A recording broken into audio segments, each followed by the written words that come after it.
So today we're going to be talking about the visual variants of neurodegenerative disease, but the prototype is visual variant Alzheimer's disease, because Alzheimer's disease is our most common primary neurodegenerative disorder. It sometimes is called posterior cortical atrophy. I like that description better because you don't have to say the Alzheimer's word to the patient, and sometimes they don't like to hear the Alzheimer's word, and also it's a very good description of the radiographic features. So here on this axial MRI or CT, what we're going to be seeing is atrophy in the posterior cortex, and so we're going to see occipital lobe atrophy and exvacual dilation of the ventricle out of proportion to the rest of the brain. And the way it presents to us is in very specific ways. So in the visual variant of Alzheimer's disease, posterior cortical atrophy, the patient is just going to complain that they can't see. So that's not that helpful. Or that they can't read. And so one of the most important things is, why can't you read? Why can't you see?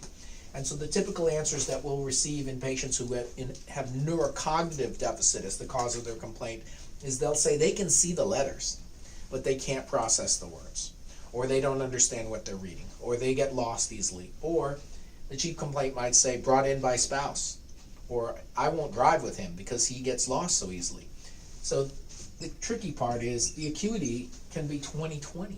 And if you have them read the near card, they might be Jaeger 1, J1, because they can see the letters. And of course the rest of the exam, including the pupil, the slit lamp, the pressure, the motility, and the fundus might all be normal. What we're looking for on the visual field is either a homonymous hemianopsia with no structural correlate on the MRI, or a juxtaposed homonymous hemianopsia, a homonymous hemianopsia on the right next to a homonymous on the left, or cortical visual impairment. And the key differentiating imaging finding is the atrophy is in the posterior cortex that corresponds with the field defect. And so in patients who have normal acuity and normal structural exams, have a field defect that either shows a homonymous hemianopsia or juxtaposed homonymous hemianopsia, or they're cortically impaired, they have had an MRI which only shows posterior cortical atrophy. One of the great tests that we're going to be using, a rapid screening test, is called a clock draw. So we just have them draw a clock, we put a circle in the middle, and we ask them to put in all the numbers and make the time say 10 minutes after 11. And that's a pretty rapid test. In a patient who has difficulty with neurocognitive, because this is testing multiple spatial domains, they might draw a clock that has, all the numbers crammed in on one side, or they're missing half the numbers, or they might only have one arm, or they might put the numbers on the outside, and any number of combinations where this clock is not a normal clock draw. And for simultagnosia, they can see the individual pieces, but they can't recognize the forest for the trees.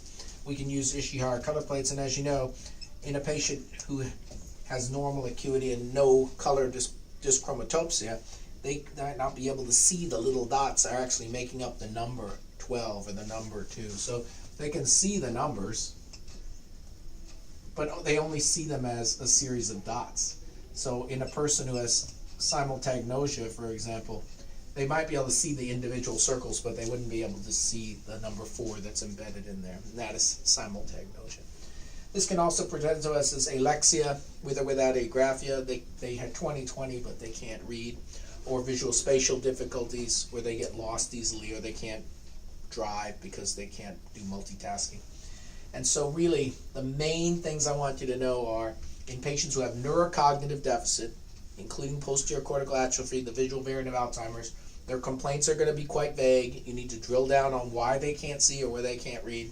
They usually have had multiple pairs of glasses, have normal structural exams, do a clock draw and the Ishihara color plates as a screen.